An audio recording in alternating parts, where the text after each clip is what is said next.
Bismillahirrahmanirrahim. Assalamualaikum warahmatullahi wabarakatuh dan salam sejahtera kepada semua penonton, tuan-tuan dan puan-puan yang menyertai program OSH Talk, Anjuran Institut Keselamatan dan Kesihatan Pekerjaan Kebangsaan, iaitu NIOSH. Saya Hashimah binti Husin daripada Bahagian Dasar Antarabangsa dan Pembangunan Penyelidikan, Jabatan Keselamatan dan Kesihatan Pekerjaan telah diberi tanggungjawablah untuk membentangkan berkaitan dengan Akta Keselamatan dan Kesihatan Pekerjaan Pindaan 2022, iaitu Akta 1648. Okey, kandungan pembentangan saya pada hari ini adalah berkaitan dengan yang pertama, berkaitan dengan pengenalan kepada pindaan akta ini, dan yang kedua berkaitan, saya masukkan juga sikit di sini penerangan berkaitan dengan Akta Kilang dan Jentera Pemansuhan 2022, iaitu saya akan sebut sebagai EKJ Pemansuhan dalam pembentangan inilah. Dan yang ketiga berkaitan dengan Akta Keselamatan dan Kesihatan Pekerjaan Pindaan 2022 yang saya akan sebut sebagai AKKP Pindaan. Sebab nanti saya guna banyak short form dalam ni. So bila saya sebut AKKP Pindaan tu maknanya AKKP akta yang dipindah lah. Dan yang keempat sebenarnya bukan tarikh kuat kuasa lah, cadangan tarikh kuat kuasa AKJ Pemansuhan dan juga AKKP Pindaan. Okey, seterusnya saya akan beri penerangan berkaitan dengan pengenalan yang merangkumi tujuan AKKP Pindaan dan AKJ Pemansuhan, kronologi pembangunan draft AKKP Pindaan dan AKJ Pemansuhan, dan juga sedikit perbandingan lah berkaitan dengan AKJ 1967. Bila saya sebut AKJ 1967 tu maksudnya Akta Kilang dan Jentera yang kita kuat kuasa sekarang lah, berbanding AKKP 1994. Ini akta yang kita sedang kuat kuasa. Okey, seterusnya kita kena tahulah kenapa jabatan membuat pindaan kepada AKKP dan juga dan bercadang untuk pemansuhan kepada Akta Kilang dan Jentera. Sebenarnya Akta Kilang dan Jentera ini kalau kita tengok pemakaian kepada akta adalah akta bagi kawalan kilang yang berhubung dengan keselamatan, kesihatan dan kebajikan orang yang berada di dalam kilang. So kat sini orang yang berada di dalam kilang sahaja. Dan berkaitan juga pendaftaran dan pemeriksaan jentera, perkara-perkara yang berkaitan dengan kilang dan jentera. So semua AKJ ni dia memberi fokus kepada penguatkuasaan kepada jentera di kilang sahaja dan bersifat preskriptif. Preskriptif ni maksudnya kita perlu detailkan method ataupun rule dalam perundangan tu untuk kita buat enforcement. By right patutnya benda tu majikan yang perlu tahulah cara untuk membuat kawalan ke atas aktiviti-aktiviti kerja di tempat kerjanya. Tapi sekarang ni kita dah preskriptif ni maksudnya kita dah detailkan di dalam perundangan. Jadi bila kita lihat rujuk pula kepada AKKP 1994, ini yang mana akta ini bagi kawalan risiko berkaitan kerja atau berbangkit dengan aktiviti kerja berhubung dengan keselamatan, kesihatan dan kebajikan orang yang sedang bekerja.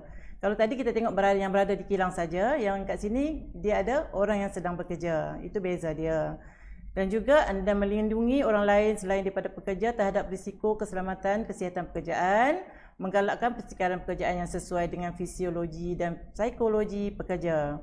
Akta AKKP 1994 ni bersifat self-regulation. Jadi tujuan kenapa AKKP pindaan perlu dipindah dan juga AKJ perlu dimasukkan. Yang pertama sekali berkaitan dengan konsep perundangan lah. Macam saya cakap tadi, konsep perangan tak sama. Jadi kita akan samakan konsep perundangan ni di dalam satu akta sahaja. Contohnya kalau kita tengoklah, kalau kita familiar dengan AKJ 1967, yang mana kalau kita nak buat pemeriksaan jentera, contohnya jentera dandang steam, kita dalam akta tu dia detailkan macam mana majikan tu perlu buat untuk membolehkan pegawai membuat pemeriksaan. Maknanya benda tu sangat detail. Jadi kita dalam perundangan baru ni kita lebih kepada self regulation lah. Okey. Yang kedua berkaitan dengan pengubalan peraturan seiring perkembangan teknologi terkini. Ia juga berkaitan dengan kalau kita refer kepada AKJ ni dia 1967 kan, dah lama. Jadi macam jentera-jentera sekarang dia dah di safety devices tu dah complete lah, dah high tech. Jadi tak perlu kita letakkan detail di dalam peraturan untuk kita mengawal jentera tersebut. Yang ketiga ni, pencegahan peruntukan dua akta boleh diseragamkan. Maksudnya seragamkan ni ada macam contohnya yang tak seragam tu, contohnya pelaporan perlu kemukakan pelaporan kemalangan ke jabatan dalam tempoh AKJ dan FMA tak sama. Maksudnya AKJ tak sama dengan OSHA AKKP 1994. Yang mana yang ni contoh satu lagi ialah PEL yang di dalam peraturan USH di bawah AKKP 1994. Dia tak sama dengan PEL yang kita letakkan di dalam peraturan berkaitan dengan lead dan asbestos di bawah AKJ 1967. So yang ni kita akan seragamkan di dalam satu peraturan di bawah AKKP pindaan lah.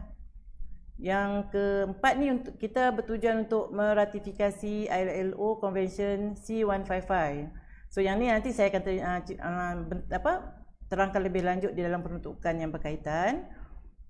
Dan seterusnya kita akan dapat mengatasi loophole Akta 514. Loophole Akta 514 ni bermaksud kita punya coverage sekarang Akta 514 ni adalah AKKP 1984 lah. Akta 514 ni dia punya coverage adalah kepada jadual 1 sahaja. Jadual 1 ni kita ada 10 sektor. So coverage kepada 10 sektor tersebut. Yang mana ada sektor-sektor yang tak termasuk di dalam jadual 1 tu. Contohnya sektor pendidikan, sektor kesihatan yang tak dinamakan secara spesifik lah di dalam jadual 1 tu. Jadi untuk mengurangkan loophole ni, kita buat pindaan kepada jadual 1 lah, nanti saya akan terangkan. Dan yang terakhir sekali ni, kita nak meningkatkan keberkesanan penguatkuasaan undang-undang.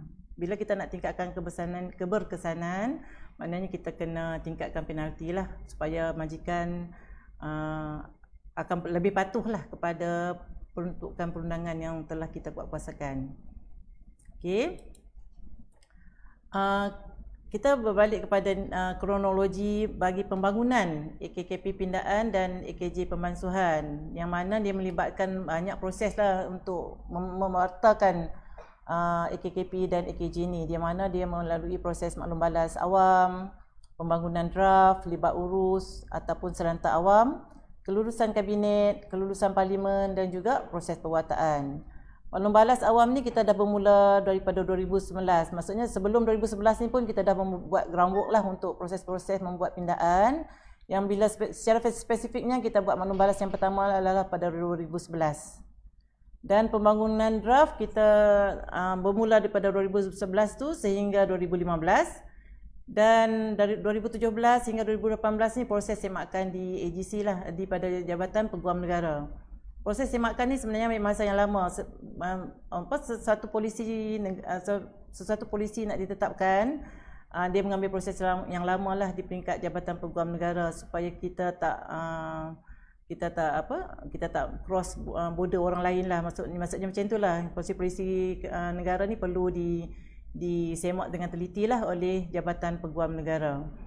So libat urus juga kita adakan banyak kali juga. Bermula 2015 ni kita akan adakan dialog draft pertama. Bila dah draft dah siap, kita akan adakan dialog draft pertama yang dihadiri oleh stakeholder, syarikat-syarikat yang berkaitan dan juga pegawai-pegawai, orang-orang kompeten yang telah dilantik oleh jabatan. Dan Ogos 2015 kita sudah buatkan pembentangan kepada pembentangan pertama kepada ahli-ahli Majlis Negara bagi KKP, dan pada Januari 2019 kita akan buat pembentangan kepada NLEC yang dipengerusikan, jawatankuasa ni dipengerusikan oleh YB Menteri Sumber Manusia. Kelulusan kabinet kita bermula daripada September 2020 lah, di mana edaran MJM ni Memorandum Jemaah Menteri, kita telah kemukakan kepada semua kementerian dan agensi yang terlibat, yang mana OSHA ni di cover oleh semua kementerian. Jadi dalam 28 kementerian tu kita perlu dapatkan maklum balas semua kementerian, baru kita boleh teruskan mendapat kelulusan kabinet, yang mana kalau ikutkan ni kelulusan kabinet ni telah diperolehi pada Oktober 2020. Seterusnya selepas kelulusan kabinet telah diperolehi, bacaan pertama Dewan Rakyat berlaku pada November 2020. Kalau kan lihatkan kat sini, November 2020 hingga Oktober 2021 tu lamalah nak ke kelulusan di Dewan Rakyat tu. Di sini ini banyaklah dia punya semasa PKP kita kan, dewan parlimen pun tak bersidang, so ada banyak kekangan kat sini. Tapi alhamdulillah kita telah diluluskan di Dewan Rakyat pada Oktober 2021 dan kelulusan Dewan Negara pada Disember 2021. Yang mana selepas kita lulus Dewan Negara ni kita perlu dapat perkenan agung. Itu adalah proses perwataan lah. Agung perlu perkenankan draft yang telah diluluskan di Dewan Negara. Dan tarikh perwataan Akta Keselamatan dan Kesihatan Pekerjaan Pindaan 2020 dan Akta Kilang dan Jentera Pemansuhan 2020 telah berlaku pada 16 Mac 2022. So alhamdulillah kita dah diwartakan lah. Setelah prosesnya mengambil masa yang lama lah, lebih daripada 10 tahun, dah diwartakan. Sekarang, okay, next. Ini adalah AKJ 1967 berbanding AKKP 1994. Ini sedikit info lah, bukan kita nak bandingkan peruntukan. Ini peruntukan perbandingan dah berapa lama akta ni, berapa banyak seksyen yang berada di bawah akta masing-masing. Cuba kita tengok Akta Kilang dan Jentera 1967. Akta ni kalau ikutkan dah berusia 55 tahun dan pernah dipinda beberapa kali dan kali terakhirnya pada 2006. Yang mana terdapat 70 seksyen, 3 jadual, 13 peraturan dan 6 perintah yang diwartakan di bawah AKJ 1967. Akta yang kita buat kuasa sekarang lah. Dan AKKP 1994 pula telah berusia 28 tahun dan ini adalah juga sebab utamalah kita buat pindaan kepada AKKP 1994 ni. Sebab tidak pernah dipinda semenjak dia diwartakan pada 1994. Terdapat 67 seksyen, 3 jadual, 8 peraturan dan 2 perintah. So dengan dengan diwartakan AKKP pindaan 2022 ni, AKJ Pemansuhan 2022 ni bermakna yang atas ni, yang 70 seksyen, 3 jadual, 13 peraturan dan 6 perintah ni akan dimasukkan keseluruhannya. Maksudnya satu pun kita tak akan gunakan lagi, tak akan kuasakan lagi. Tetapi di bawah AKKP pindaan 2022 ni, kalau kita tengok kat sini, dia ada 67 seksyen dan 3 jadual. Yang mana seksyen yang dipotong dan diganti ada 2 seksyen. Seksyen yang dipinda 35 seksyen dan seksyen tambahan 27 seksyen dan 2 jadual. So yang tambahan 27 seksyen dan 2 jadual ni kebanyakannya adalah diambil daripada akta AKJ yang akan dimasukkan lah. So yang mana dia masukkan sini, dia akan masuk kat sini. Dan ada jugalah seksyen baru yang tak berkaitan dengan AKJ. Jadi bila berlakunya perwataan kepada pindaan AKKP pindaan 2022, jumlah seksyen kepada OSHA pindaan 2022 sebanyak 92 seksyen dan 5 jadual. Bertambahlah jadualnya, bertambah kepada 5, seksyennya bertambah kepada 92. Okey, seterusnya kita masuk kepada tajuk yang kedua. Di sini sebelum kita lihat kepada pindaan AKKP, kita lihat dulu AKJ Pemansuhan 2022 yang mana ada implikasi dia sangat besarlah apabila AKKP pindaan 2022 diwartakan. Akta ini adalah Akta 835. Tuan-tuan dan puan-puan boleh referlah kepada Akta 835 ni berkaitan dengan AKJ Pemansuhan 2022. Kalau kita tengokkan Akta 835 ni, iaitu Akta Pemansuhan AKJ Pemansuhan 2022, dia tak banyaklah seksyen yang dalam ni, ada 6 seksyen saja. Yang mana seksyen yang utama adalah seksyen 4, 5 dan 6. Seksyen yang atas tu tajuk peringkas dan permulaan, tafsiran. Lepas tu dia maklumkan yang Akta AKJ 1967 akan dimaksudkan. So ada 3 perkara penting lah yang akan kita tengok di bawah Akta 835. Okey, kita tengok kepada yang pertama lah. Apa akan terjadi kepada tindakan yang telah dikeluarkan atau diberikan di bawah AKJ? Kalau kita baca seksyen 41 ni, kalau peruntukan perundangan ni kita kena baca penuh lah baru kita boleh faham lah.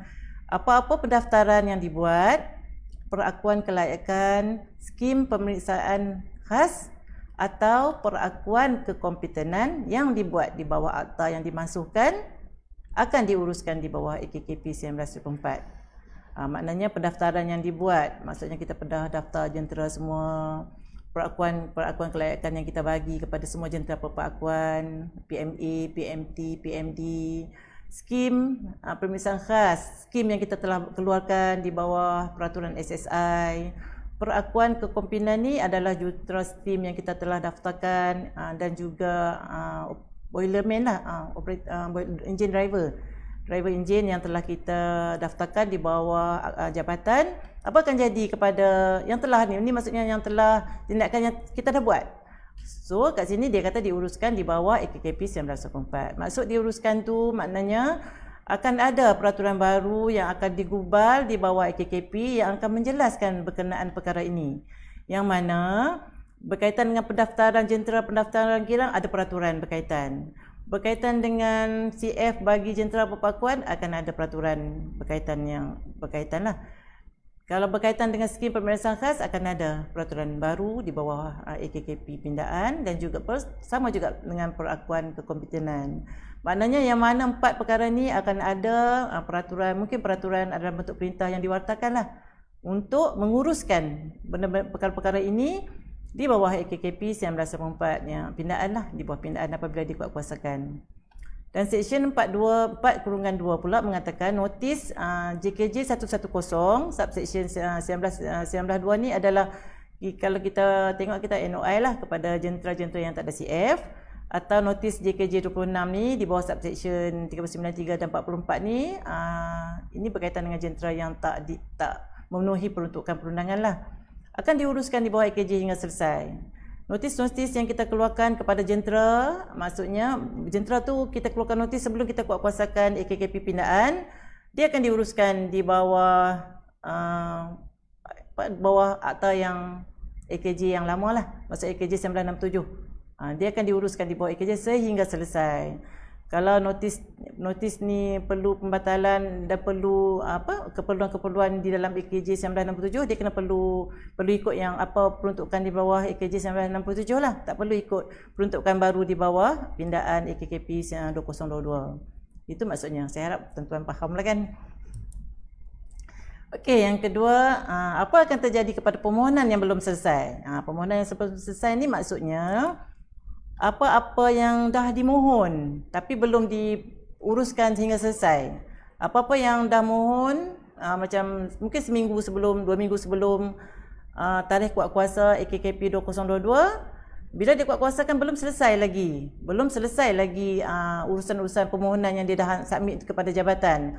Contohnya memohon untuk menjadi jurutera STEAM, memohon untuk mendaftarkan kilang, memohon untuk mendapatkan PTI bagi jentera, permohonan untuk membuat pemeriksaan berkanun atau pemeriksaan awal, rayuan-rayuan yang telah dihantar kepada jabatan, pemeriksaan berkala dan juga skim pemeriksaan khas. Ini adalah peruntukan yang kita tetapkan dalam akta pemansuhan untuk diuruskan di bawah AKJ sehingga selesai. Maknanya dia akan uruskan di bawah AKJ 1967 hingga selesai. Dia tak perlu diuruskan di bawah AKKP pindaan lah. Saya rasa dapat kan, faham kan? Maksudnya yang dah dapat dah selesai diuruskan di bawah OSHA terus di bawah AKKP pindaan. Yang mana belum selesai akan diuruskan di bawah Akta Kilang dan Jentera 1967 hingga selesai. Okey, kan ada satu lagi, apakah prosiding undang-undang yang dibuat di bawah AKJ boleh diteruskan? Ini berkaitan dengan prosiding undang-undang pula. Okey, kalau prosiding tu belum habis lagi, belum diteruskan lagi. So jadi Seksyen 6 mengatakan prosiding undang-undang yang diambil sebelum berkuatkuasa pemansuhan boleh dimulakan, diteruskan atau dikuatkuasakan di bawah AKJ 1967. Maknanya apa-apa tuduhan ataupun yang telah dikeluarkan dan belum dibicarakan ataupun IP yang telah disiapkan tapi belum di tender di mahkamah, tapi benda ni akan diuruskan di bawah AKJ. Dia tak akan automatik perlu diuruskan di bawah AKKP lah. Dia akan urus di bawah AKJ sehingga selesai. Maksudnya kertas siasatan, kompaun yang dikeluarkan dan pendakwaan yang sedang berlangsung, Di bawah AKJ 1967 hendaklah diteruskan hingga selesai. Okey. Ini 3 je perkara penting di dalam akta pemansuhan ni. Dia nak mengatakan apakah tindakan kepada perkara-perkara yang kita telah keluarkan di bawah AKJ 1967, macam mana nak diteruskan di bawah AKKP Pindaan 2022. Inilah kalau kita baca peruntukan 456 di bawah akta 835. Okey. Ini adalah seterusnya peruntukan di dalam AKJ 1967 yang dibawa masuk ke dalam AKKP Pindaan 2022. Ini adalah antara peruntukan utama lah yang kita ambil daripada AKJ 1967 dan kita sediakan peraturan baru di seksyen baru di bawah AKKP Pindaan 2022, iaitu berkaitan dengan pemasangan jentera, pemeriksaan jentera, perakuan kelayakan jentera, skim pemeriksaan khas, notis menduduki tempat kerja, orang berlesen dan juga perintah khas ketua pengarah. Nanti kita tengok apa peruntukan-peruntukan yang berkaitan dengan perkara ini di dalam Akta Pindaan AKKP 2022. Okey. Setakat ni berkaitan dengan akta pemansuhan. Kalau tuan-tuan ada soalan ataupun perkara-perkara yang memerlukan penjelasan lanjut berkaitan dengan akta pemansuhan ni, tuan-tuan boleh masukkan di tinggalkan soalan di ruang komen. InsyaAllah kalau saya ada masa dan saya akan cuba jawablah soalan-soalan yang dikemukakan. Okey. Okey, harap semua boleh faham dan masih mengikuti program ini. Okey, kita masukkan kepada ni yang ketiga lah, tajuk kita yang ketiga, Akta Keselamatan dan Kesihatan Pekerjaan Pindaan 2022, yang mana saya akan sebut sebagai AKKP Pindaan. Akta ni dinamakan sebagai Akta 1648. Okey, peruntukan utama dalam AKKP Pindaan 2022. Peruntukan utama ni adalah tadi kita ada sebut peruntukan utama yang diambil daripada AKJ masuk sini. Di sini kita ada tambahan lagi lah di dalam peruntukan utama dalam AKKP Pindaan ni, termasuk peruntukan utama kita ambil daripada AKJ 1967, iaitu pemakaian, pentaksiran risiko, kewajipan prinsipal, hak pekerja, perkhidmatan kesihatan pekerjaan, OSH Coordinator, keperluan latihan KKP, integriti jentera, orang berlesen, kawal selia pengamal KKP, memperkasakan majlis negara dan juga peningkatan penalti. So nanti saya akan terang satu-satulah peruntukan utama di dalam pindaan AKKP 2022. Okey, seterusnya kita pergi kepada penambahbaikan yang pertama lah, iaitu pemakaian. Kalau kita tengok seksyen 1/2 tertakluk kepada subseksyen 3, adalah subseksyen 3 ke atas tu berkaitan dengan pemakaian. Akta ini hendaklah terpakai pada semua tempat kerja di seluruh Malaysia, termasuk kepada perkhidmatan awam dan pihak berkuasa berkanun. Maksudnya kita kata semua tempat kerja di seluruh Malaysia, termasuk perkhidmatan awam dan pihak berkuasa berkanun. Dan tiada apa-apa jua dalam akta ini terpakai bagi pekerjaan yang dinyatakan di dalam jadual pertama. So jadual pertama ni adalah tidak terpakai.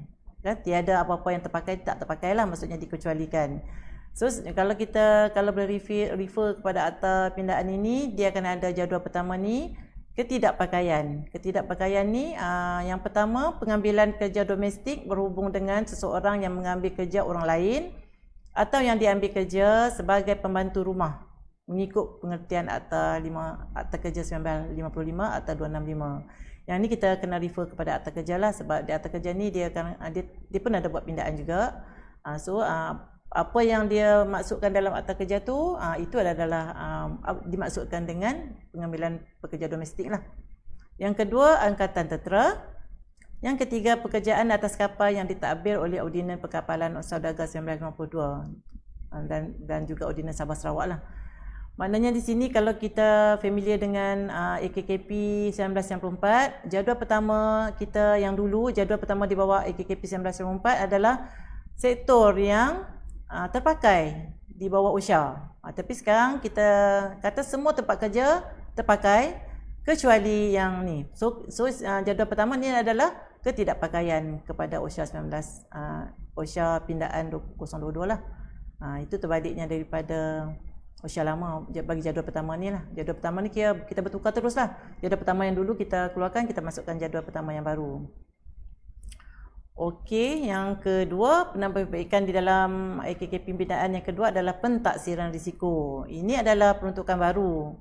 Walaupun peruntukan berkaitan dengan pentaksiran risiko ni ada disebut di dalam peraturan-peraturan di bawah OSHA lah, macam USH, perlu buat CHRA, Chemical Health Risk Assessment.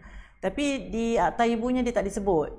Di akta ibu tu maksudnya akta AKKP 1984 tak disebut. Jadi penambahbaikan dalam AKKP pindaan ni kita letakkan satu peruntukan di bawah 18B, kewajipan untuk menjalankan pentaksiran risiko dan melaksanakan langkah-langkah kawalan yang mana tiap-tiap majikan, orang yang bekerja sendiri atau prinsipal hendaklah menjalankan pentaksiran risiko berhubung dengan risiko keselamatan dan kesihatan yang terdedah kepada mana-mana orang yang mungkin terjejas dengan pengusahaannya di tempat kerja. Maknanya mana-mana majikan yang mewujudkan risiko tersebut di tempat kerja, contohnya bekerja di tempat tinggi, bekerja di tepian yang teradang, yang perlu diadang. Jadi bila majikan tu mewujudkan risiko yang sebegitu, dia perlu menjalankan pentaksiran berkaitan dengan aktiviti kerja dan hazard tersebutlah. So yang kedua ni, mana-mana apabila pentaksiran risiko dibuat, majikan atau orang bekerja sendiri atau prinsipal ni hendaklah melaksanakan kawalan itulah. Bila pentaksiran kita buat, kita akan dapatlah tindakan kawalan yang perlu diambil. Majikan perlu mengambil tindakan kawalan yang telah di-assess tu lah, yang telah dicadangkan di dalam pentaksiran risiko. Okey, bagi seksyen ini, Jabatan Keselamatan dan Kesihatan Pekerjaan telah membangunkanlah peraturan dan ICOP berkaitan dengan pengurusan risiko untuk menguruskan seksyen 18B ni. Peraturan dan ICOP berkaitan dengan pengurusan risiko telah dibangunkan, dan status masa peraturan dan ICOP ini sedang dalam semakan bahagian dasar Kementerian Sumber Manusia lah. Maknanya jabatan telah mengambil langkah untuk melaksanakan. Macam mana majikan nak melaksanakan 18B ni bila KIOP kuasakan? So ada peraturan dan ICOP yang akan menceritakan lebih lanjut, lebih detail berkaitan dengan apa majikan perlu buat, apa tindakan yang kena buat, macam mana nak buat pentaksiran risiko. So jabatan telah bangunkan dokumen-dokumen berkenaan. Okey, seterusnya. Okey, harap tuan-tuan dan puan-puan masih boleh mengikutilah sesi penerangan ini. Yang ketiga berkaitan dengan kewajipan prinsipal. Kewajipan prinsipal ni kalau ikutkan usaha jawatankuasa mewujudkan peruntukan ini adalah untuk memperkenalkan tanggungjawab prinsipal dan menjelaskan tanggungjawab antara pemaju, pemilik dengan kontraktor, subkon dan pekerja. Ini kita nak cater keadaan yang mana terdapat multi-layer employer lah dalam sesuatu tempat kerja tersebut. Jadi kalau kita akan baca 18A ni, hendaklah menjadi kewajipan tiap-tiap prinsipal untuk mengambil setakat yang boleh dipraktikkan apa-apa langkah sebagaimana yang perlu untuk memastikan keselamatan dan kesihatan mana-mana kontraktor yang diguna khidmat oleh prinsipal yang sedang bekerja. Maksudnya prinsipal atas sekali, kontraktor di bawah dia, kontraktor pula ada subkontraktor, mana-mana subkon atau subkontraktor tidak langsung apabila sedang bekerja, dan mana-mana pekerjaan yang diambil bekerja oleh kontraktor atau subkontraktor apabila sedang bekerja. So yang ni dia ada multi-layer lah, dia mula dengan prinsipal, ada kontraktor bawah dia, ada subkon. Jadi kewajipan yang dikenakan ke atas prinsipal dalam subsection 1 yang di atas ni hendaklah hanya terpakai jika kontraktor, subkontraktor atau pekerja yang disebut dalam subsection ini bekerja di bawah arahan prinsipal mengenai cara kerja yang dijalankan. Dia ada hubungan teruslah dengan prinsipal. Okey. Jadi kalau sini baru terpakai. Kalau dia tak ada hubungan terus tu, mungkin dalam keadaan-keadaan yang tertentu, kat sini prinsipal tu tak perlu memainkan peranan dia yang yang sebeginilah, maksudnya dia bukan dikategorikan sebagai multi layer punya employer. Kebanyakan sektor kerja yang dalam struktur macam ni lah, kebanyakannya di sektor kerja bina lah, sektor pembinaan yang dia ada subkon, banyak subkon kontraktor subkon kat bawah dia kan. So bagi nak kata bukan maksudnya keadaan yang berada di tempat kerja bina ni, peraturan kerja bina kita telah bangunkan lah. Peraturan kerja bina kita telah bangunkan dan serta semasa di dalam semakan Jabatan Peguam Negara, masih dalam semakan Jabatan Peguam Negara. So isu-isu yang ni di tempat kerja, maksudnya di tempat pembinaan, kawasan pembinaan akan diuruskan di bawah peraturan kerja bina yang masih lagi dalam semakan Jabatan Peguam Negara. Okey, seterusnya yang keempat ni adalah hak pekerja. Ini adalah peruntukan baru yang kita masukkan di dalam akta pindaan, yang mana kalau ikutkan kita akan menambah baik. Kalau ikutkan ILO artikel 13 ni, dia nak kita masukkan hak pekerja untuk mengasingkan diri dari tempat kerja sekiranya terdapat bahaya hampir pasti yang mengancam KKP mereka. So ILO mencadangkan kita kena letakkan satu peruntukan lah untuk memberikan hak kepada pekerja untuk mengasingkan diri jika terdapat bahaya hampir pasti. Bahaya hampir pastilah, bukan simply boleh tinggalkan tugas macam itulah. So kalau ikut 26A ni, peruntukan ni menceritakan seseorang pekerja selepas memberitahu majikan atau wakilnya, maksudnya dia tak boleh tinggalkan tempat kerja sebegitu sahajalah. Selepas memberitahu majikannya atau wakilnya yang dia mempunyai justifikasi yang munasabah, justifikasi munasabah untuk mempercayai terdapat suatu bahaya hampir pasti berlaku di tempat kerjanya, hendaklah mempunyai hak untuk mengeluarkan diri dari bahaya atau kerja itu jika majikan itu gagal untuk mengambil apa-apa tindakan untuk menghapuskan bahaya itu. Dia ada hak, tapi selepas memberitahu, selepas dia ada justifikasi yang munasabah dan juga dia percaya tempat tu ada bahaya hampir pasti berlaku. Apakah bahaya hampir pasti berlaku?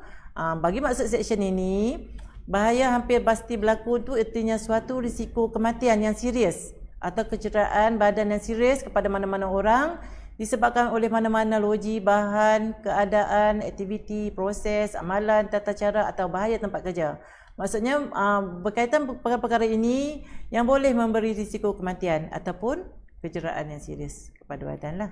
Dia bukan Jabatan juga bercadang untuk menyediakan satu panduan lah yang berkaitan untuk dijadikan rujukan kepada majikan. Tapi yang ni saya sejujurnya cakaplah kita belum dalam proses nak menyediakan lagi lah. Tapi kita bercadang lah akan menyediakan satu panduan supaya majikan boleh menjadi rujukan lah dalam menyediakan panduan di tempat kerja masing-masing kepada pekerja-pekerja untuk bagi situasi ini.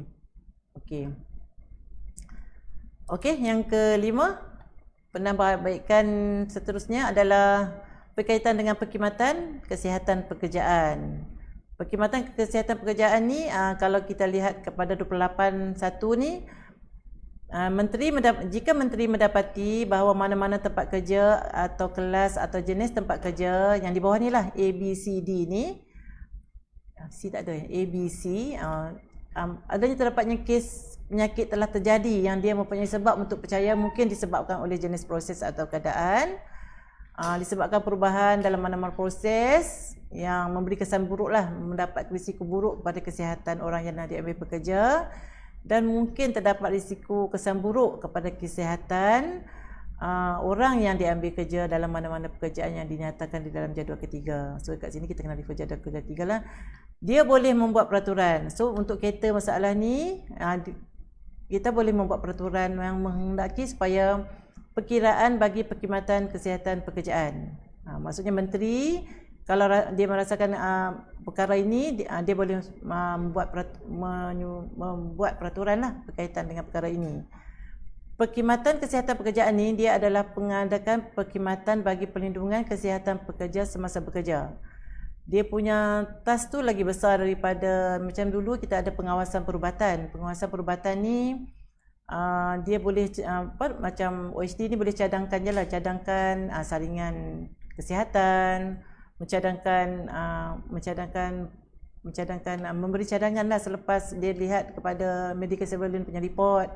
Tapi skop kepada perkhidmatan kesihatan pekerjaan ni dia lebih luas, yang mana skopnya sehingga dia boleh membuat program penggalakan kesihatan lah, macam promosi, hebahan di tempat kerja. Skop dia lebih besar. Kita nak skop yang lebih besar ni lah, kita besarkan skop lagi lah berkaitan dengan kesihatan pekerjaan.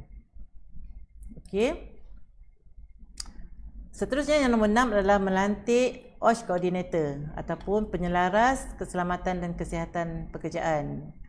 So kita letakkan peruntukan ini di mana kalau 29A1, bila 29A ni adalah atau barulah pindaan lah, 29A1 peruntukan barunya, seseorang majikan yang tempat kerjanya tidak termasuk dalam mana-mana kelas atau jenis tempat kerja sebagaimana yang disiarkan dalam warta di bawah subsection 29.1, hendaklah melantik salah seorang dari pekerjanya untuk bertindak sebagai penyelaras keselamatan dan kesihatan pekerjaan OSH jika dia mengambil kerja 5 atau lebih pekerja di tempat kerjanya.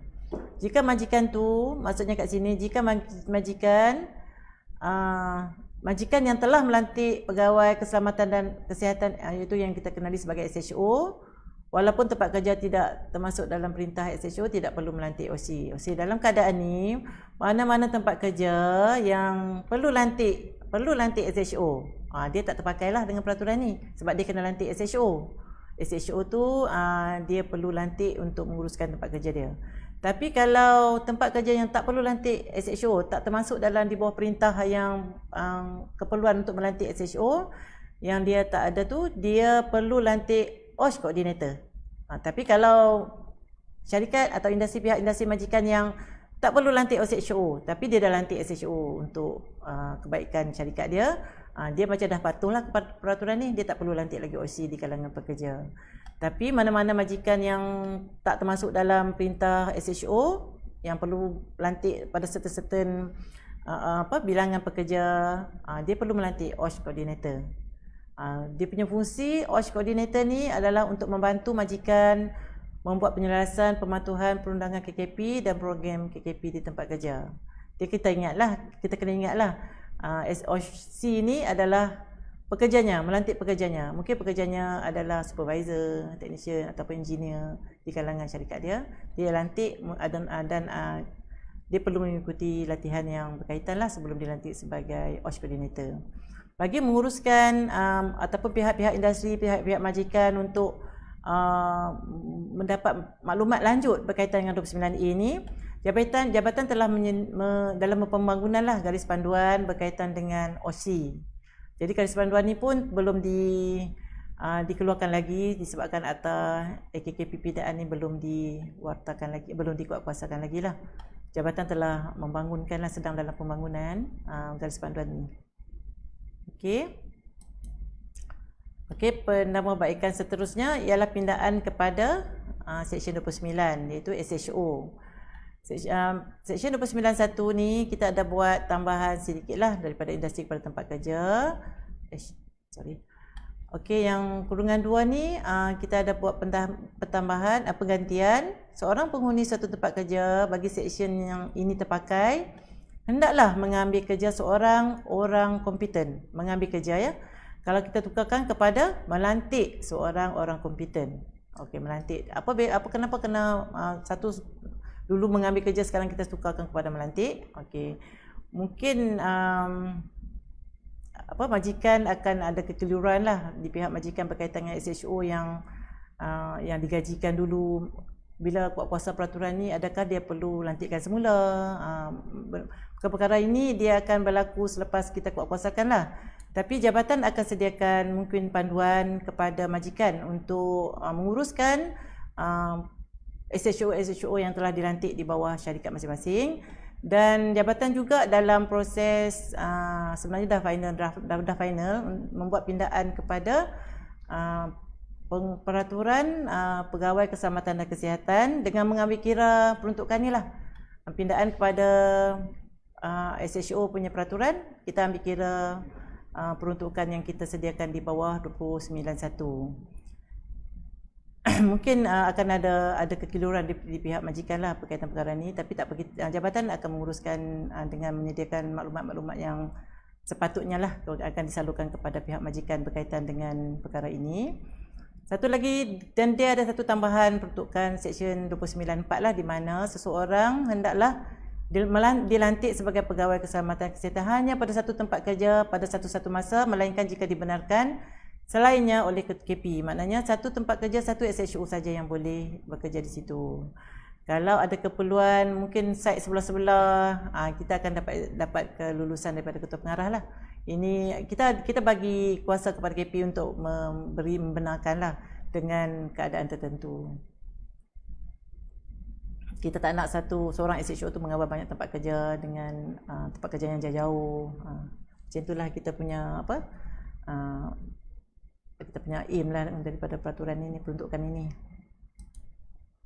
Okey, yang ketujuh berkaitan dengan keperluan latihan KKP. Kalau kita lihatkan kepada ini seksyen baru 31A, kursus latihan keselamatan dan kesihatan pekerjaan. Ini seksyen baru. So yang peruntukan yang kurungan 1 ni, menteri boleh melalui perintah yang disiarkan dalam warta. Maksudnya perintah yang disiarkan dalam warta ni maksudnya perlu diwartakan di peringkat Jabatan Peguam Negara. Menghendaki mana-mana kelas atau pilihan orang untuk menghadiri kursus latihan keselamatan dan kesihatan pekerjaan sebagaimana yang dinyatakan dalam perintah itu yang dijalankan oleh seorang penyedia latihan berdaftar. So bila majikan bila majikan ada seorang yang perlu diberi latihan seperti yang ditetapkan di dalam perintah. Perintah ni Jabatan Keselamatan dan Kesihatan Pekerjaan perlu keluarkan dulu. Certain orang, certain kelas perlu menjalani latihan berkaitan dengan KKP dengan seorang penyedia latihan berdaftar. So dia bukan boleh pergi ke mana-mana pusat latihan lah, kena berdaftar dengan jabatan juga. Dan majikan yang mana menghendaki menghadiri apa-apa kursus latihan di bawah subsection 1 hendaklah memastikan yang orang itu menyelesaikan kursus latihan tersebut sebelum dibenarkan untuk melaksanakan apa-apa kerja. Maknanya bila certain kelas atau pilihan orang ada di tempat kerja dan perlu jalani latihan di penyedia latihan berdaftar, perlu menyelesaikan kursus tu baru boleh didaftar ataupun baru boleh dia melaksanakan kerja yang sepatutnya lah. Contohnya kalau pemandu forklift kita letakkan dalam perintah tu, kita tak sebutlah pemandu forklift, kita kata orang yang mengendalikan forklift. Macam itulah kita akan sebutkan kelas dan pihak orang tu kita tak sebutkan nama. Itulah kita sebutkan apa jenis kerja dia. Jadi pemandu forklift tu perlu pergi kepada perlu menjalanilah latihan dengan penyedia latihan berdaftar. Bila dah selesai baru dia boleh boleh melaksanakan kerja-kerja macam membawa forklift tu di tempat kerja lah. Tujuan kita untuk menyediakan peruntukan ini adalah untuk memastikan pekerja yang ditetapkan tu dia cukup latihan lah sebelum dia melaksanakan kerja. Dan ketua pengarah juga dalam peruntukan ni kita kata ketua pengarah juga boleh mengeluarkan arahan untuk pekerja yang ditetapkan mengikuti kursus ulang kaji. Mungkin asyik jadi aksiden saja kan forklift dia tu. Mungkin latihan tu dah habis tapi masih lagi berlaku kemalangan, kekerapan makin kerap. Jadi kita kata pergilah balik buat kursus baru, attend balik kursus ulang kaji. Macam itulah kita punya ultimate dekat dia punya seksyen inilah. Okey, ini berkaitan dengan seksyen berkaitan dengan integriti jentera. Integriti jentera ni seksyen 27A hingga G. Di dalam pindaan KKP tu kalau ada yang siapa boleh refer seksyen 27A sehingga G. Dan ini berkaitan integriti jentera ni dia juga berkaitan dengan orang berlesen lah. Di mana orang berlesen ni dia juga akan terlibat dengan pemeriksaan jentera berpakuan. So kita masukkan seksyen 27A sehingga G ni untuk memasukkan elemen pengurusan integriti jentera, pemeriksaan jentera, perakuan kelayakan dan skim pemeriksa khas di dalam seksyen ni banyaklah A sampai G lah. So kalau kita baca di seksyen ni kita akan tengoklah di pengurusan integriti jentera. Kalau seksyen ini adalah bahagian ini adalah bahagian baru. Seksyen ini berada di bawah bahagian baru 6A iaitu pemberitahuan menduduki tempat kerja, pemasangan dan pemeriksaan loji. Itu adalah bahagian yang besar. Di bawahnya terdapat pemberitahuan tempat kerja dan aktiviti, yang mana kita tak ada lagi lah pemeriksaan ulangan kilang, tak ada lagi. Jadi kita akan ada satu peraturan yang akan menerangkan macam mana kita nak buat pemberitahuan tempat kerja dan aktiviti di kilang tersebut ataupun di industri tersebut. So kita akan ada lagi juga dalam ni adalah penetapan loji yang diperlukan, yang penetapan loji yang perlu pengakuan kelayakan. Loji jenis mana yang perlu pengakuan kelayakan? Macam mana kita nak buat pemasangan loji? Macam mana untuk mendapat seterusnya pengakuan kelayakan, pemeriksaan berkala loji. So akan ditetapkan di dalam peraturan jentera berpengakuan yang sedang digubal. Berkaitan dengan kalau kita tengok dalam elemen-elemen ini, dia akan ada satu peraturan lain yang akan menceritakan semua berkaitan dengan penetapan jenis loji, pemasangan macam mana kalau kita nak pasang, macam mana kaedah pemasangan. CF dikeluarkan berapa lama dalam tempoh, sekarang macam 15 bulan, lepas ni berapa bulan. So dalam ni akan diceritakan di bawah jentera pengakuan lah. So ini juga jentera pengakuan ni juga sedang digubal dan dah hampir final draft lah. So dan seterusnya skim pemeriksaan khas. Skim pemeriksaan khas ni kita dah ada peraturan skim pemeriksaan khas di bawah AKJ 1967. Apabila dimasukkan, skim pemeriksaan khas ni akan diletakkan, peraturan ni akan diletakkan di bawah AKKP pindaan dengan sedikit tambah baiklah untuk kita suitkan dengan keadaan semasa sekarang ni lah. So yang ni pun, peraturan ni pun sedang sedang digubal lah, dalam peringkat akhir digubal. Seterusnya kita letakkan satu peruntukan perintah khas ketua pengarah. Perintah khas ketua pengarah ni maksudnya jika jabatan merasakan untuk kita nak buat satu perintah khas, sebab kalau kita nak buat peraturan, perintah jadi lambat kan, proses dia lambat, mengambil masa, sebab perlu banyak polisi-polisi peringkat yang perlu diluluskan. Perintah khas ketua pengarah ni kita akan buat di peringkat ketua pengarah Jabatan Keselamatan dan Kesihatan Pekerjaan untuk menyatakan tentang perlakuan atau panduan orang yang diambil kerja ni untuk memastikan KKP mereka.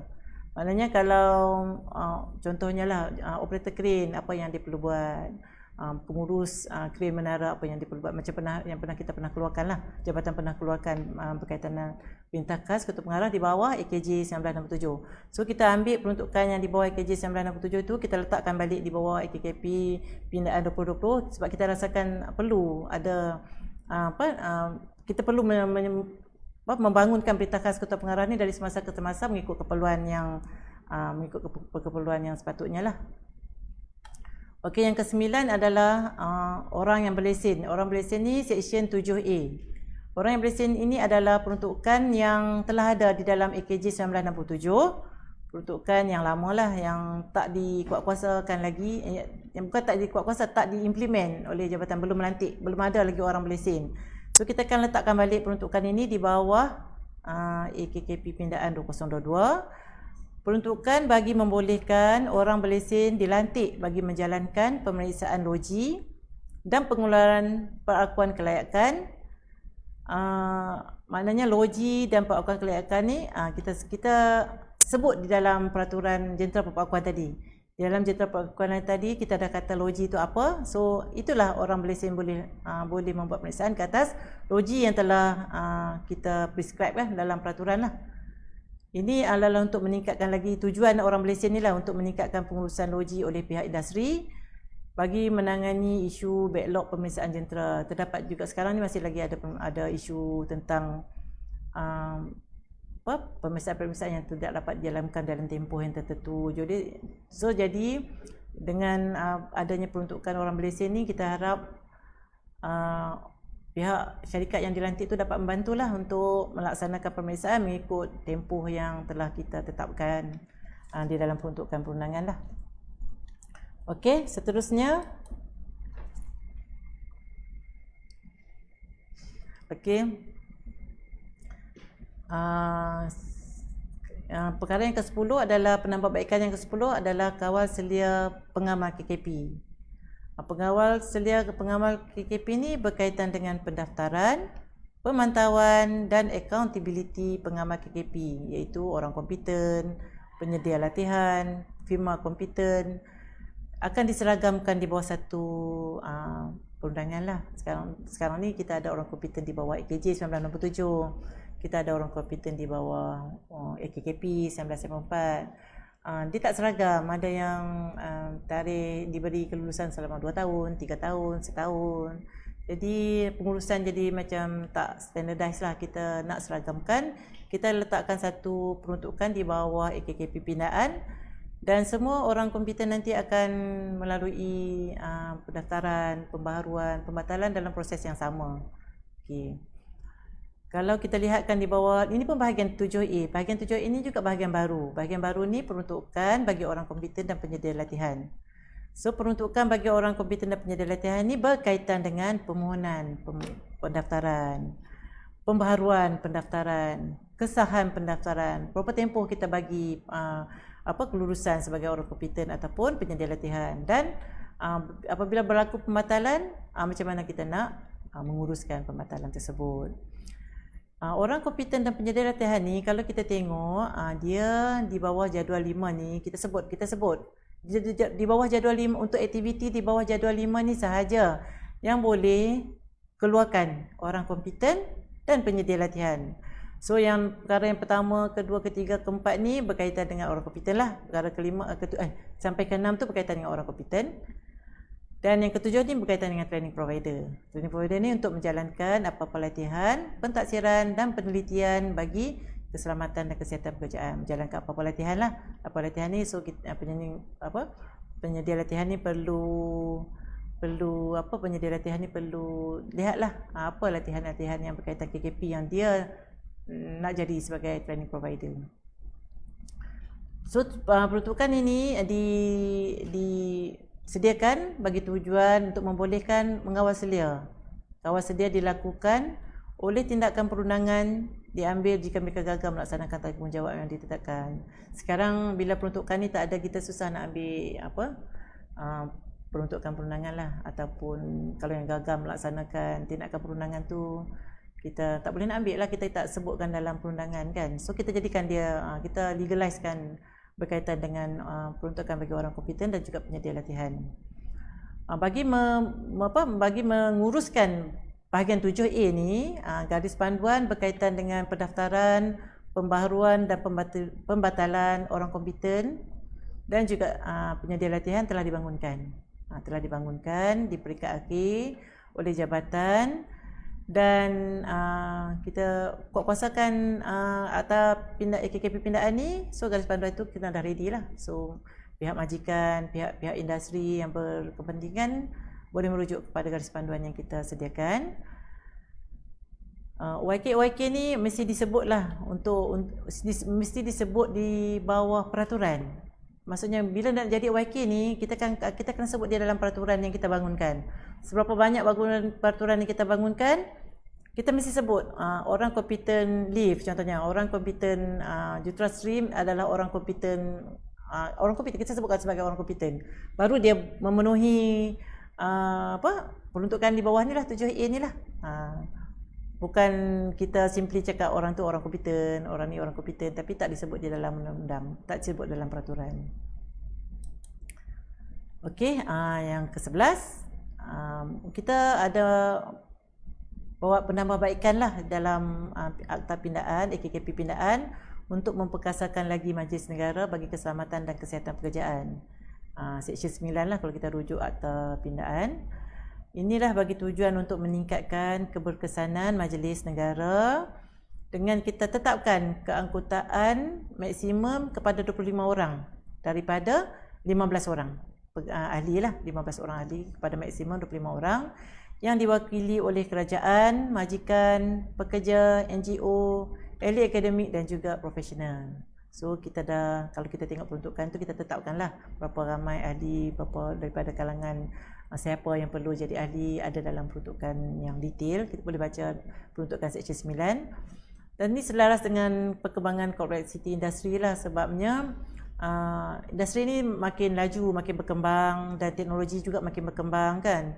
Jadi kita nak ahli-ahli yang mewakili majikan dan pekerja di dalam majlis negara tu mempunyai knowledge dan dapat memberi idea-idea baru di dalam memutuskan sesuatu polisi berkaitan KKP lah, berkaitan dengan keselamatan dan kesihatan pekerjaan. Dan kita juga ada perkembangan dunia ni sekarang ni pun pekerja ni dia ada macam-macam dengan e-hailing, dengan dah banyak dah bidang baru yang di dalam sektor pekerjaan, bekerja dari rumah. So benda-benda tu mungkin bila kita tambah ahli menjadi 25 ahli majlis dari pelbagai kalangan industri ataupun idea-idea daripada ahli-ahli yang dilantik dapat memberi satu polisi yang dapat digunakan pakai oleh semua orang dengan berkesan lah. Kalau kita tengok kan AKKP 1984 dan AKKP pindaan ni dia ada tambahan lah dari wakil majikan daripada 3 kepada 5 ahli, wakil pekerja juga daripada 3 kepada 5, Kementerian Jabatan juga daripada 3 sampai 5. Termasuk KP kita dah terus, yang ni kita kata KP Kesihatan dan Wakil Kementerian atau Jabatan. KP Kesihatan ni kita memang sebut dalam tu lah, di dalam perundangan. Organisasi badan atau badan profesional pun kita daripada 3, termasuk satu wanita ni kita remain lah. Agensi di bawah KSM dulu dia bukan ahli, dia pemerhati, sekarang kita jadikan sebagai ahli lah. Kita letak requirement tu di dalam peruntukan yang menjadikan jumlahnya 25, maksimum lah 25 ahli, termasuk pengurusi, timbalan pengurusi dan juga setiausaha. Okey, seterusnya biasalah bila kita buat pindaan tu kita akan ada peningkatan penalti lah. Peningkatan penalti ni sebenarnya peningkatan penalti ni kita bukan main letak macam tu je lah. Kita pun refer kepada akta-akta tempatan yang lain. Kalau kita tengok bawah ni konsep perundangan yang sama, macam konsep perundangan yang sama ni maksudnya ada majikan, ada pekerja, dia menetapkan penalti maksima sehingga 500k lah. Apabila kita cadangkan 500k juga, 500,000 juga di dalam akta pindaan AKKP, AGC bersetujulah dengan cadangan yang kita telah utarakan. Dan kalau ikutkan sini macam kewajipan kepada majikan lah, kita letakkan penalti maksimum sehingga 500k lah. Macam 10 kali ganda lah kan, dulu 50k, sekarang dah 500k. Jadi kita harap dengan peningkatan penalti ini dan keberkesanan penguatkuasaan berkaitan dengan keselamatan dan kesihatan pekerjaan ni akan lagi baik lah di pihak majikan. Ialah nak bayar penalti tinggi-tinggi kan, so kita harapkan majikan dapat menguruskan keselamatan dan kesihatan pekerjaan dengan lebih efisien dan mengikut peruntukan perundangan yang kita telah tetapkan lah. Ini adalah penalti lah, boleh tengok di dalam akta pindaan AKKP untuk lebih lanjut. Seterusnya ini cadangan tarikh kuat kuasa akta pindaan 2020 dan akta pemansuhan 2020. Kalau ikutkan sebenarnya dia akta pindaan 2022 ni dengan akta AKG pemansuhan ni, ini tarikh-tarikh penting lah. Tarikh kelulusan Parlimen pada 13 Disember, tarikh perwataan pada 16 Mac 2022. Sekarang ni kita belum ada tarikh kuat kuasa. Tarikh kuat kuasa ni perlu ditetapkan oleh Menteri melalui warta. So tarikh kuat kuasa ni kita belum tetapkan lagi. So walaupun dah diwarta, belum dikuat kuasakan lagi. Macam itulah. Okey, bila kita lihat kepada akta AKKP pindaan dan juga AKJ pemansuhan, dia ada satu clause yang kat sini, yang kurungan 2. Kurungan 2 ni, kalau kurungan 1 dia kata akta ini bolehlah dinamakan AKKP pindaan lah 2022. Dan yang sebelah sini akta ini boleh dinamakan akta kilang dan jentera pemansuhan 2022. Ini akta yang kita namakan lah, akta 835 dan juga akta 1648. Dia ada kurungan 2 ni, dia menyatakan akta ini mula berkuat kuasa pada tarikh yang ditetapkan oleh Menteri melalui pemberitahuan dalam warta. Dua-dua sama. Jadi apabila kita dah boleh kuat kuasakan, kita dah ada cadangan tarikh dan disetujui di peringkat jabatan dan kementerian dan juga Jabatan Peguam Negara, kita akan wartakan tarikh kuat kuasa ni melalui satu perwataan lah. Ada warta. Okey. Kita tarikh jangkaan tarikh kuat kuasa ni, apa yang kita kena consider untuk jangkaan kepada tarikh kuat kuasa ni.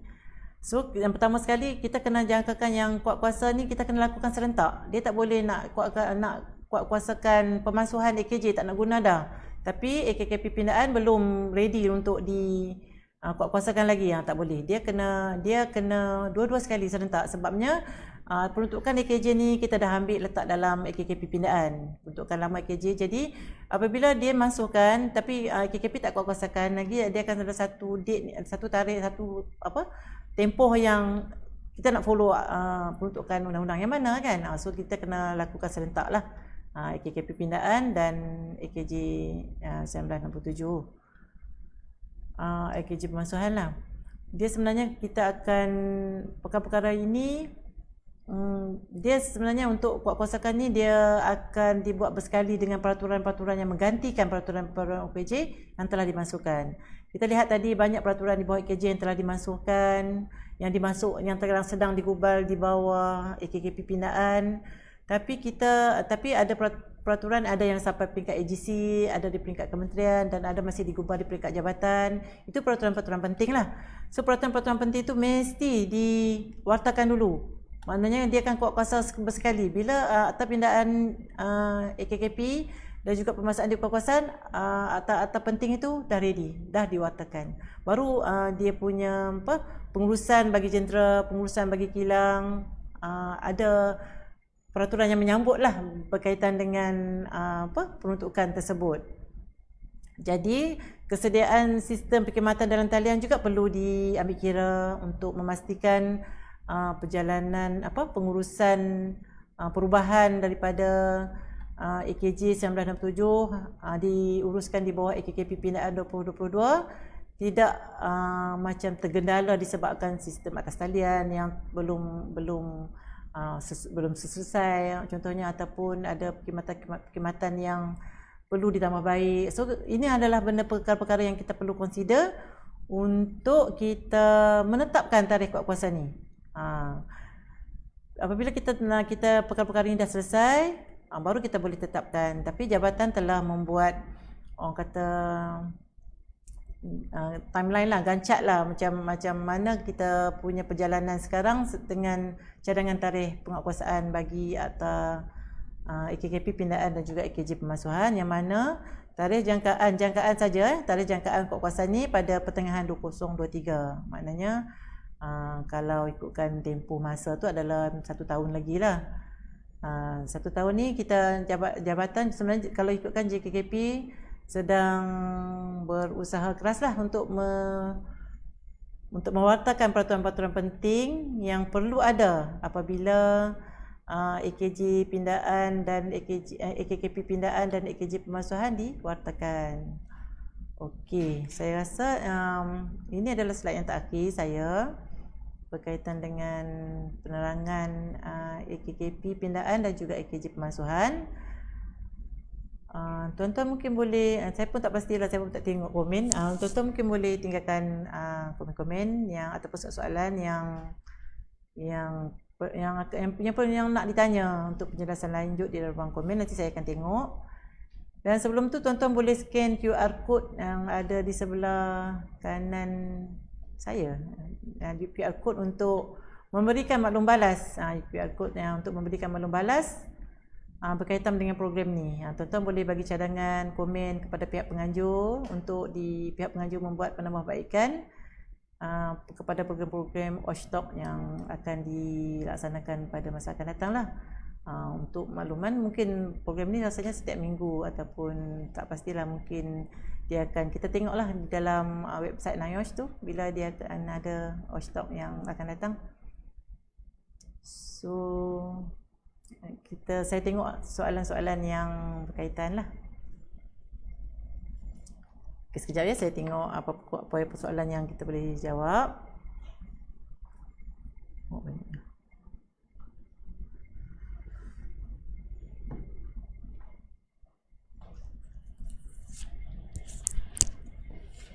Ada soalan daripada Farun Mustarin. Sekiranya aktiviti yang tiada penaksiran risiko diadakan di tempat kerja, maka ianya boleh dikategorikan sebagai bahaya.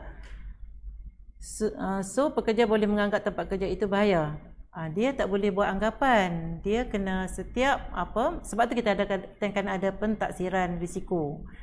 Dia kalau kita lihat kepada high rate yang sekarang lah, high rate yang sekarang, kita kena perjelaskan dulu aktiviti kerja kita tu apa. Aktiviti kerja kita kena assess apa hazard yang ada di dalam aktiviti kerja, kena assess, kena ada kelengkapan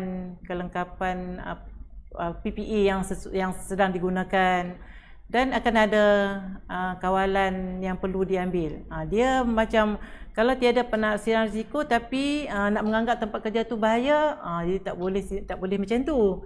Dia kena buat pentaksiran risiko tu dulu.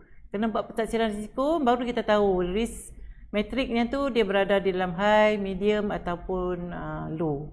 Baru kita boleh considerkan bahaya atau tak bahaya. Kita tak boleh membuat penganggapan sebab tu kita ada peruntukan ini untuk kita taksirkan dulu. Pekerja memang menganggap perkara tu bahaya, tapi bila pentaksiran dibuat mungkin low sebab bila PPE disediakan dengan cukup, dia akan menjadi risk rating itu makin rendah. Okey, Muhammad Nur Ham, Puan, apa beza mengambil dan melantik pegawai keselamatan dan kesihatan pekerjaan dalam OSHA 2022? Dia mengambil bekerja tu maksudnya kita menggajikan, maksudnya dia contract of service.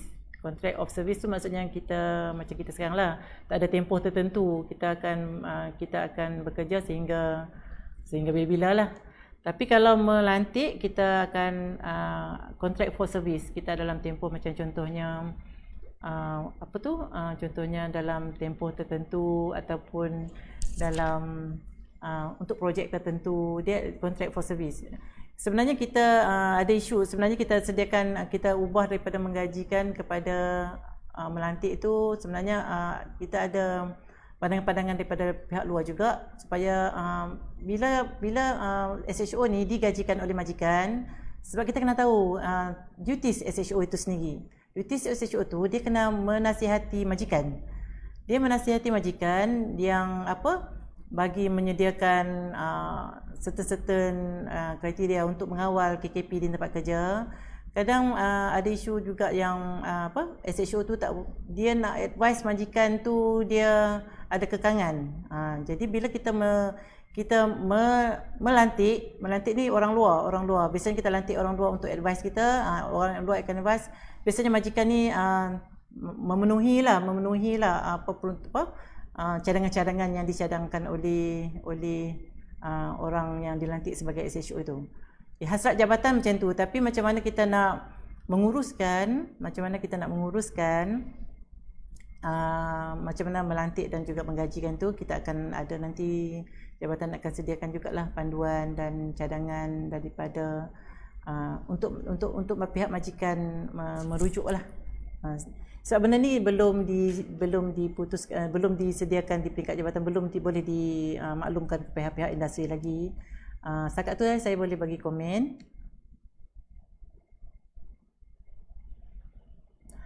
Bagaimana dengan syarikat yang mempunyai beberapa site office di beberapa negeri yang berbeza, yang mempunyai pekerja lebih daripada 5 orang? Adakah menjadi keperluan untuk melantik OC bagi setiap site office di negeri berbeza? Ini sebenarnya itulah yang saya sebutkan tadi tu, garis panduan pelaksanaan OC akan dibangunkan. Sebenarnya setelah dibangunkan tu saya tak tahu detail sangat tentang macam mana kriteria pelantikan OC itu bagi keadaan yang tuan cakap ni lah. Maksudnya syarikat yang mempunyai site office yang berbeza di negeri yang berbeza. Sebab kita nak tengok juga site office macam mana keadaan site office tu. Mungkin dalam garis panduan yang diterbitkan oleh bahagian yang berkaitan menceritakan tentang perkara ni lah. Mungkin nanti Tuan boleh tengok mendapat maklumat lanjut daripada pihak jabatan lah apabila garis panduan ni kita keluarkan kepada untuk kegunaan pihak luar.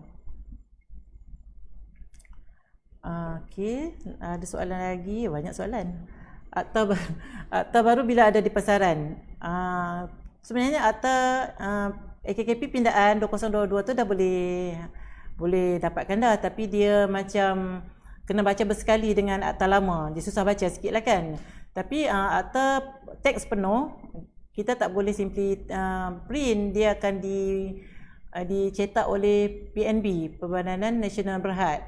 Dia akan, sebenarnya kita belum dapat lagi daripada PNB, sebab yang akan bagi kepada PNB untuk cetakan adalah Jabatan Peguam Negara.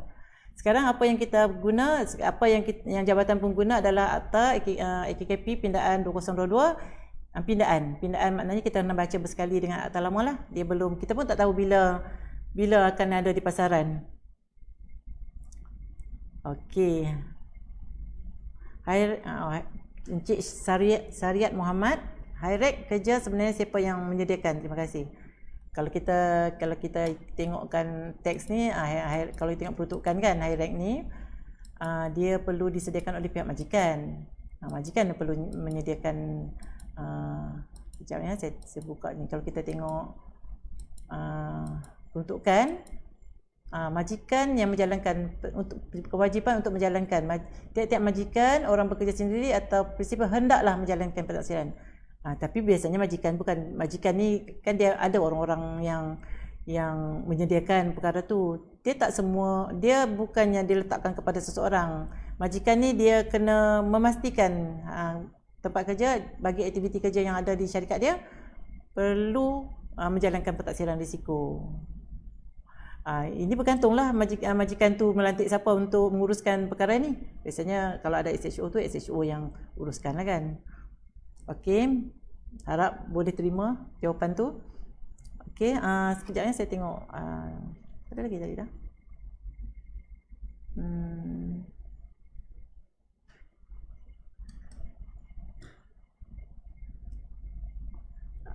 Okey, dia kata kesian orang kompeten kena sampai 100k, gaji pun berapa je. Okey, ini 100k itu adalah denda maksimum. Biasanya pihak magistrat dia akan bagi denda base pada keseriusan kesalahan, kedudukan orang itu sendiri. Itu 100k itu adalah yang maksimum lah. Itu tak melantik orang yang kompeten kan. Bukan prinsipal orang kompeten. Okay.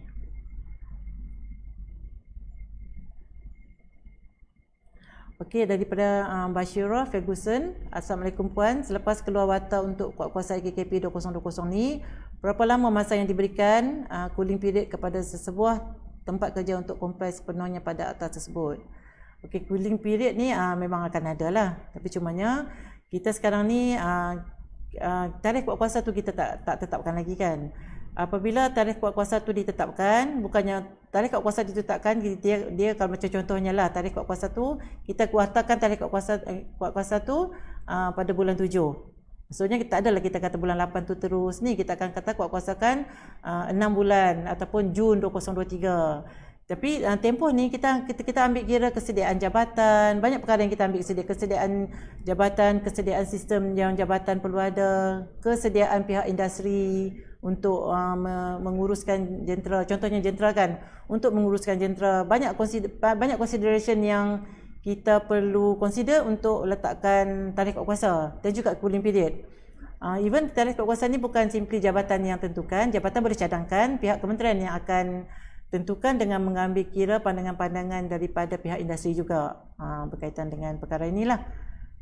Jadi jabatan cuma mencadangkan sekarang Jun 2023. Mungkin benda tu plus minus lah, mungkin akan awal ataupun akan lambat, bergantung kepada keadaan semasa lah, keadaan kesediaan jabatan.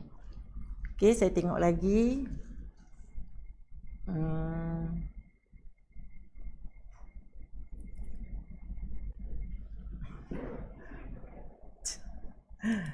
Sebenarnya banyak soalan. Betul. Okey. Sekejap ya, yang berkaitan ni OC.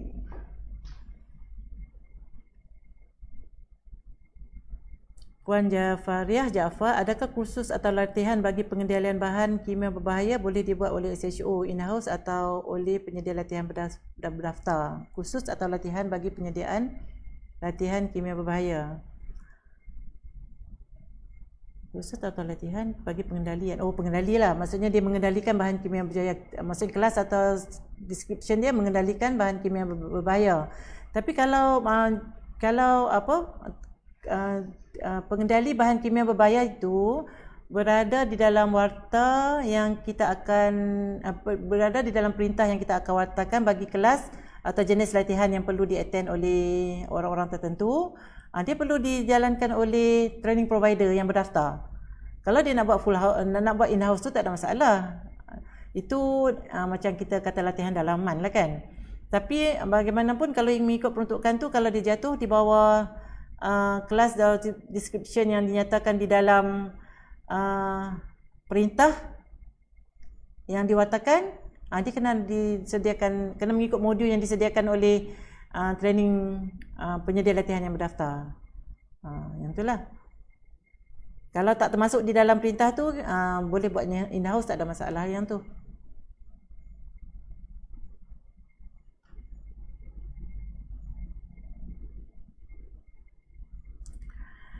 Kepada Encik Fikri Amin Samad, sekiranya majikan dah melantik dan memberi tugas kepada pekerja untuk memastikan tempat kerja yang selamat, adakah Seksyen 15 tanggungjawab majikan jatuh kepada pekerja tersebut? Tanggungjawab majikan ni dia tak akan hilang, dia masih lagi jatuh di bawah 15, sebab dia bagi tugas kepada pekerja tu untuk memastikan tempat kerja selamat tu sebagai apa, kita kena tahulah dia bagi tugas tu sebagai SHO ke, sebagai OC ke, kita kena tahu dia macam macam serahan tugas tu macam mana. Kalau dia kata dia melantik SHO untuk memastikan tempat kerja selamat, majikan SHO sebagai orang kompetent ada tanggungjawab dia, majikan tetap ada tanggungjawab dia, majikan tak boleh lari daripada Seksyen 15 tu. Sebab tu kalau kita letakkan yang prinsipal tu, untuk kita nak, walaupun majikan ni dia ada multi layer majikan, sebab majikan ni dia ada pekerja-pekerja dia, jadi tanggungjawab majikan tu Seksyen 15 tu tak hilang, dia akan tetap jatuh juga di bawah Seksyen 15 tu. Dia bergantung kepada, sebab saya tak nampak senario macam mana ni yang diberi tugas tu dalam bentuk apa kan, saya pun tak sure lah. Tapi tanggungjawab majikan tu tetap ada, ikatan majikan tu.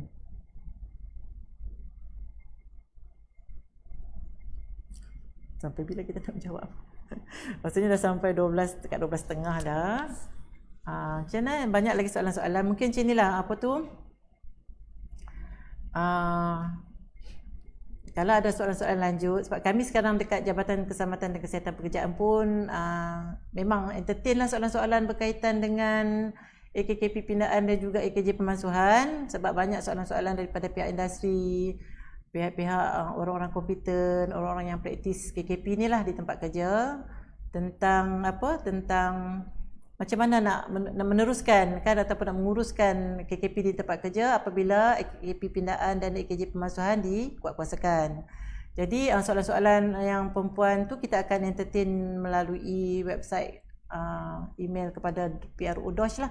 Kita dalam website tu kita boleh email kepada PRO DOSH untuk sebarang pertanyaan, sebab saya tengok soalan banyak, sebab saya pun tak sempat nak baca semua soalan. Kalau ada kemusykilan lain tu boleh teruskan dengan mungkin akan ada taklimat-taklimat atau hibahan lain yang dibuat oleh pihak JKKP, Jabatan Keselamatan dan Kesihatan Pekerjaan, dan juga pihak NIOSH. Tuan-tuan boleh join lah untuk dapatkan maklumat lanjut berkaitan dengan perkara ini. Okay, saya rasa dah lebih kan. Sekarang dah 12.30. Saya harap tuan-tuan pun dah saya pun rasanya sampai setakat inilah kot. Okay. Terima kasihlah kepada pihak penganjur. Sebelum tu saya ucapkan terima kasihlah kepada semua penonton-penonton ataupun tuan-tuan puan-puan daripada pihak industri, daripada jabatan-jabatan, daripada pihak-pihak mungkin ada juga daripada kalangan pelajar kan. Terima kasih kerana menonton program Ostok pada hari ini. Saya harap sedikit sebanyak walaupun mungkin tak banyak mendapat jugalah input ataupun tambahan ilmu-ilmu berkaitan dengan Akta Keselamatan dan Kesihatan Pekerjaan Pindaan dan juga AKJ Pemansuhan. Yang baik itu datang daripada Allah Subhanahu Wa Taala. Yang kelemahan yang lain itu, kelemahan itu adalah daripada saya sendirilah. Saya mohon maaf lah di atas mungkin saya cakap laju ke, kurang jelas ke. Jadi saya minta maaf di pihak saya dan di pihak jabatan juga. Kalau ada apa-apa salah tu saya mohon maaf, salah silap saya lah. Okey, mungkin kita akan berjumpa di lain kali lah. Okey, Assalamualaikum warahmatullahi wabarakatuh dan salam sejahtera.